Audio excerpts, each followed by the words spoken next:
보통 모르면 위험하잖아. 근데 더 위험한 게 있어요. 안다고 착각하는 게 위험한 거야. 트럼프가 비트코인 좋다고 하면 좋겠지 뭐, 근데 비트코인 반영되는 거 아니야? 이게 이제 잘 모르면서 안다고 착각하는 거죠. 대표적으로 비트코인에 대한 시장의 관심이 완전히 바뀌었는데, 나는 주식으로 충분해, 나는 주식에 끝까지 있는 그 라스트맨이 되고 싶어, 그럼 고집 부리지 마시고 굳이 비트코인의 변화에 눈을 뜨시기 바랍니다. 안녕하세요. 안녕하세요. 뭐라고요 시간입니다. 네, 여러분이 모두 기다리는 뭐라고요 시간. 네, 네, 당근도 인기가 점점 많아지는 것 같고요. 그러니까요. 네. 한번 해주실래요? 짠. 그러면 첫 번째 질문부터 시작을 해보면, 네. 사실 이번 주에 가장 하이라이트는 엔비디아의 실적 발표였던 것 같아요. 네. 근데 엔비디아 실적 발표하고 나서 시간 외에서는 2% 이렇게 빠지더니 어제는 정작 상승해서 끝났더라고요. 맞아요. 어떻게 보셨는지 이야기해 주시면 좋을 것 같습니다. 어떻게 봤어요, 보고는? 아침에 좀 정리했었잖아. 맞아요. 저는 사실 어떻게 나와도 조금 빠질 것 같기는 했어요. 왜냐면 이제 사람들의 기대치는 너무 높은데 그걸 맞추기는 사실 어려우니까. 맞아. 그래서 조금 빠지겠다고 생각했는데 조금 빠졌는데 그 다음날 강보합으로 끝난 거 보고 생각보다 엔비디아는 강하다. 좋아. 이게 모구가 확실히 진짜 시장을 보는 눈이 많이 높아진 것 같아요. 그죠? 그래서 사실 보면은 언론에서 나오는 기사를 제목을 보면 엔비디아 호실적에도 주가 하락 이거잖아. 그게 아니야. 호실적에도 주가 안 빠져. 대단해. 이렇게 나왔어야 되는 거야. 왜냐면 주가가 지금 고점에 가 있어가지고 많은 투자자들이 웬만한 실적 아니면 팔라고 마음을 먹고 있었는데 못 판 거잖아. 그 정도로 좋은 실적이 나왔다라고 보시는 게 맞는 것 같습니다. 물론 매출액 성장률이 뭐 120%가 나왔죠. 120% 너무 낮아졌다 막 이러는데, 왜냐면 그때 400%였거든. 400% 성장해서 100%. 근데 이게 안 좋다고 봐야 되냐는 거죠. 성장률이 낮아진 것 때문에 주가가 하락할 수 있다라는 우려 나올 수 있다는 건 오케이. 근데 여기다 대놓고 주식을 팔기에는 너무 좋았다. 솔직히 내용이 그런 부분들을 이해하시는 게 맞는 것 같고, 그래서 매출 이거를 성장률이 94%였어요. 94%. 그럼 100%가 안 됐네요. 그리고 100%도 안 되는 성장률 가지고 어디다 이럴 수가 없다는 거지. 94% 성장하는 데가 어딨어. 그런 분위기라고 보시면 되겠습니다. 그래서 엔비디아의 그 시가총액이 3.5조 달러를 유지를 했다라는 거는 제가 그냥 한마디로 표현하면 이런 것 같아요. AI 걱정 많이 했는데 문제 없네. 뭐 블랙을 걱정 많이 했는데 문제 없네. 그냥 가져가자. 그게 크게 문제 없겠어. 요런 이제 정도의 분위기가 아닌가 싶습니다. 그리고 사실 이번 주 미국 시장 흐름을 딱 보면서 느껴졌던 거는, 반도체는 좀 하드웨어 쪽은 좀 약해졌는데 네. 소프트웨어가 엄청나게 주가가 잘 오르더라고요. 그러니까요. 그건 왜 그런 걸까요? 어제 우리 애널리스트랑 세미나를 한번 했잖아요. 거기서도 이제 비슷한 얘기가 나왔는데, 하드웨어 쪽에서 약간 소프트웨어 쪽으로 움직이는 그런 경향이 보인다 라는 것을 이제 이야기를 해주셨는데요. 거기서 이제 얘기했던 포인트는 뭐냐면, 사실 그런 것 같아요. 주가는 이제 그 회사의 가치를 보여주고 있긴 한데, 사람들이 그 회사를 보는 시각을 보여주기도 하거든요. 그러니까 하드웨어 쪽에서 주가가 많이 올라와 있는 상황에서 기대치도 올라와 있기 때문에 웬만큼 서프라이즈가 안 나면 주가가 안 오른다. 그리고 호재가 나왔는데도 주가가 빠진다. 이런 거는 사실은 이제 좀 주식의 측면에서는 안 좋은 거고요. 근데 이제 소프트웨어는 그동안의 기대감이, 야, 소프트웨어로 AI로 돈 버는 거 있어? 없네. 그러면서 이제 막 내다 팔고, 그래서 주가가 그냥 바닥에 있는데 갑자기 실적이 조금 잘 나오면, 야, 이게 이 정도로 잘했어? 그러면서 이제 막 박수를 쳐준다는 거죠. 어제 실적이 나왔던 스노우플레이크 같은 경우는 30%가 올라버리잖아요. 그래서 서프라이즈가 어마어마하냐? 그렇진 않거든요. 그러니까 그동안에 주가가 하락하는 동안에 기대치도 많이 낮아졌는데, 야, 이 정도면 잘했다. 아이고 이런 분위기라고 보시면 되겠습니다. 그래서 사실 우리가 투자를 할 때 주식의 속성은 결국은 그 회사가 좋냐 안 좋냐, 그러니까 좋은 회사냐 안 좋은 회사냐도 중요하지만, 실제로 우리한테 투자해서 좋은 거는 좋은 주식이냐 아니냐잖아요. 좋은 회사가 좋은 주식은 아니고요. 근데 나쁜 회사가 좋은 주식이 될 수도 있는 거예요. 좋은 회사가 나쁜 주식이 될 수도 있는 거고요. 이 관점을 여러분들이 잘 이해하시면 좋을 것 같은데, 하드웨어가 그동안 정말 좋았는데 소프트웨어 쪽으로 투자자들의 관심이 조금씩 이동하고 있다라는 사실은 여러분들이 체크를 해 놓으실 필요가 있는 것 같습니다. 네, 그리고 이번 주에는 사실 빼놓을 수 없는 게 비트코인이었던 것 같아요. 네. 아까 전에 확인해 보니까 99K를 찍었더라고요. 네, 언제나 빼놓을 수 없지 않나요? 매주? 이번 주에 이렇게 비트코인이 불을 뿜었던 이유는 뭘까요? 뭐 여러 가지가 이유가 있을 것 같은데, 우리가 이제 트럼프가 당선이 되면 비트코인 좋을 거다라는 이야기를 할 때 사람들이 뭐 그런가 보다 했었잖아요. 근데 사실 이제 이런 부분은 저는 이렇게 생각해요. 이게 위험하다라고 얘기할 때 보통 모르면 위험하잖아. 근데 더 위험한 게 있어요. 안다고 착각하는 게 위험한 거야. 트럼프가 비트코인 좋다고 하면 좋겠지 뭐, 근데 비트코인 반영되는 거 아니야? 이게 이제 잘 모르면서 안다고 착각하는 거죠. 대표적으로. 왜냐하면 트럼프만 비트코인에 대해서 우호적인 것이 아니라 상하원 의원 중에서도 비트코인에 대해서 우호적인 의원들이 굉장히 많이 이번에 선출이 됐다는 점. 그래서 얼마 전에 비트코인을 전략적 자산으로 편입해야 된다라는 법안을 발의했던 의원들을 포함해가지고 굉장히 많은 우호적인 인사들이 비트코인에 대해서 긍정적인 이야기를 내놓고 있고, 무엇보다도 우리 지난주 일요일 날 그냥에서 말씀드렸던 게 있었죠. 스테이블 코인으로 자금 유입이 엄청나게 지금 빨리게 되고 있거든요. 그 얘기는 무슨 얘기냐면, 제가 이걸 비유를 이렇게 했잖아요. 스테이블 코인이라는 거는 롯데월드에 비유하면 롯데월드에 들어갈 때 자유이용권 뽑아서 들어가는 것처럼, 그럼 롯데월드가 붐비려면 어떻게 되겠어요? 자유이용권 판매가 많이 되면 붐비겠죠. 마찬가지로 크립토 월드로 들어가려면은 스테이블 코인으로 바꿔야 된단 말이에요. 달러를 스테이블 코인으로 바꿔야 돼. 아, 이거 보니까 크립토 월드가 복잡하겠구나 라고 생각할 수 있는데, 스테이블 코인으로 자금 유입이 진짜 빨리 되고 있다니까요. 그러니까 그 부분이 여러 가지 시사하는 바가 있다. 세상이 지금 변하고 있다라는 거죠. 그래서 제가 얼마 전에 텔레그램 채널에 이런 표현을 쓴 적이 있습니다. 세상이 변하고 있는데 눈을 감지 마세요. 비트코인에 대한 시장의 관심이 완전히 바뀌었는데, 아, 나는 주식으로 충분해. 나는 주식에 끝까지 있는 그 라스트맨이 되고 싶어.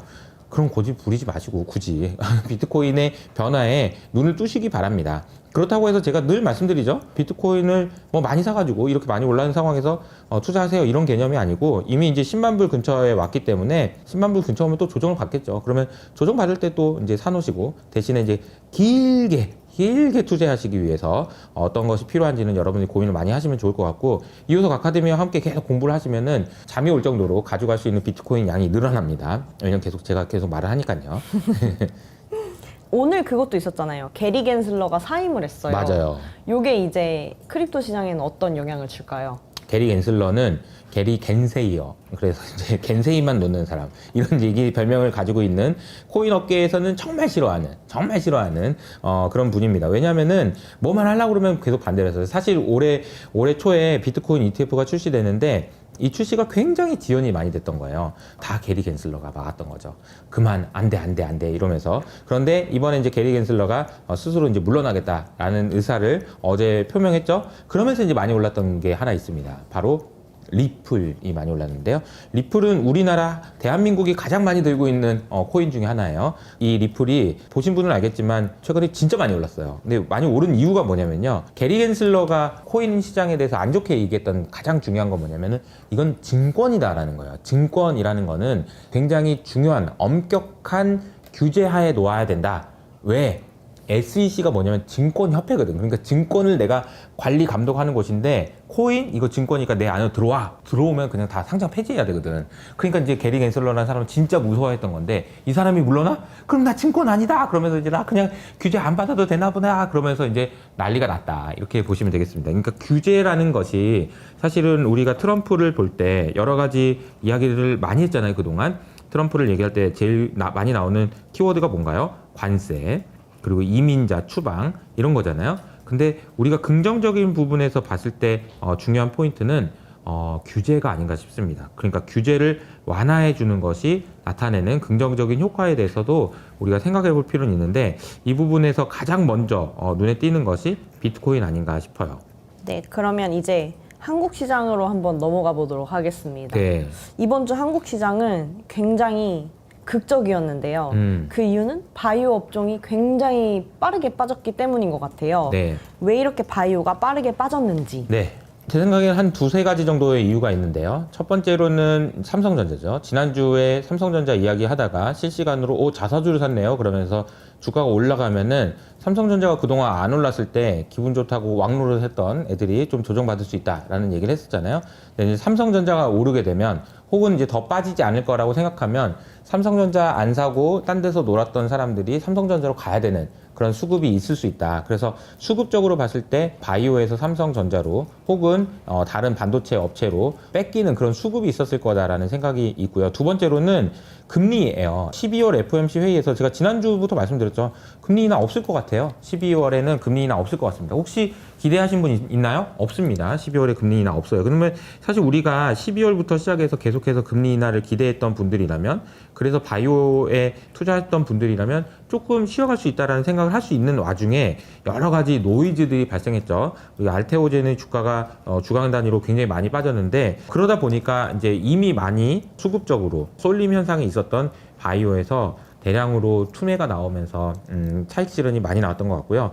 이게 이제 워낙 빠르게 일어나다 보니까 다치신 분들이 굉장히 많은 것 같아요. 그래서 여러 가지 우려들이 있는 상황인 것 같은데, 지금 혼란의 한 복판이라고 생각하시는 게 맞는 것 같고, 대신에 바이오가 지금 뭐 펀더멘탈이 바뀌었냐 그런 건 아닌데, 그러면 반대로 또 아까 제가 말씀드렸던 그런 요인이 완화될 기미가 보이느냐, 그러면 또 그것도 아니거든요. 그래서 금리에 대한 반응, 그리고 이제 여러 가지 노이즈, 그리고 삼성전자의 변화, 이런 부분들을, 이런 부분에 대한 영향이 잦아들 때가 이제 바이오의 바닥이 될 거고, 또 내년에는 충분히 기대해 볼 수 있는 부분이 있어요. 왜냐하면 올해 이렇게 많이 올라서 끝나버리면 내년에 먹을 게 없는데, 이번에 한번 손바뀜이 한 번씩 일어나고 나면 또 기회가 있을 수 있으니까 이렇게 해서 잘 보시면 좋을 것 같다. 근데 참 이걸 보면서도 제가 느끼는 거는 참 어려워요. 그죠? 어렵다. 많은 분들이 힘들어 하시는 이유가 있다. 이런 생각이 듭니다.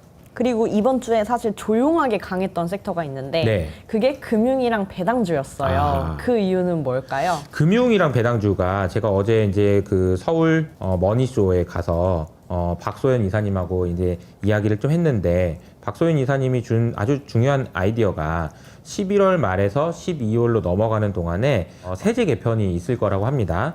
여기에서 ISA 계좌에 대해서 우리가 그동안에는 2천만 원까지만 넣을 수 있었는데 그 한도를 좀 높여준다라든지 그런 이야기들이 좀 나올 수 있다라는 이야기를 해주셨는데, 굉장히 괜찮은 아이디어라는 생각이 들었어요. 왜냐하면 ISA에다가 국내 주식을 투자할 때 유의는 결국은 배당주거든요.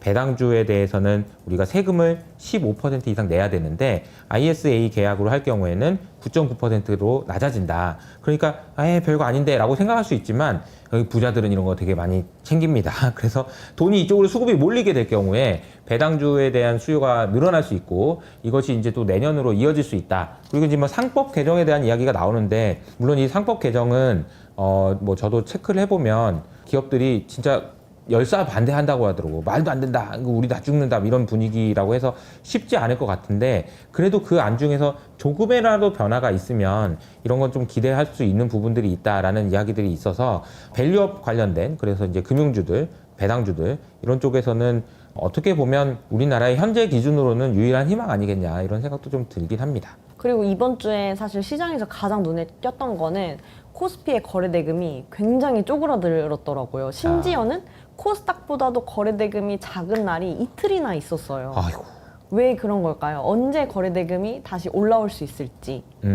제가 이제 네이버 프리미엄 컨텐츠에는 이제 모구가 나이트에서 매일 저녁마다 외국인의 수급을 예측할 수 있는 EWY라는 ETF에 설정액이 들어왔는지 안 들어왔는지를 우리가 매일매일 체크하고 있습니다. 이게 왜 중요하냐면요, EWY ETF에 설정이 되면 외국인들이 들어오거든요. 근데 최근에 이 ETF에서 돈이 물밀듯이 빠져나가고 있습니다. 그래서 이게 솔직히 좀 안 좋은 시그널이에요. 게다가 거래량도 낮아지고 있다? 그러면 코스피가 지금 최근에 이번 주 좀 반등했죠. 그러나 이게 계속 지속적인 반등으로 이어질 가능성은 좀 낮다. 이렇게 보시면서 기대치는 좀 낮추는 게 필요하다라고 생각합니다.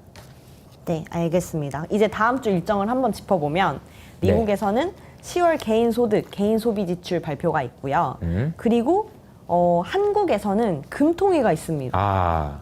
어떻게 보시는지. 일단 미국에서는 이제 개인소득 소비 지출, 이 지표는 PC 지표라고 하고 소비를 예상하는 거니까 미국은 잘 나올 거로 예상이 됩니다. 그래서 크게 문제가 없을 거라고 보는데, 이제 한국 금통에서 이제 금통위원장 이창용 총재가 무슨 얘기 할지 진짜 궁금하죠. 왜냐하면은 이런 거예요. 좀 약간 외통수 느낌이긴 한데, 왜냐하면 지금 미국에서 관세를 매기면 우리나라 경제가 안 좋아질 거기 때문에 이것을 부양시키기 위해서 금리를 낮춰야 된다라는 이야기가 있는 반면에, 그렇게 되면 환율이 더 약세가 될 텐데 어떻게 하려고 그러냐, 라는 생각들이 많이 있는 상황이라서 완전 외통수에 지금 걸렸다 이런 평가들이 있거든요.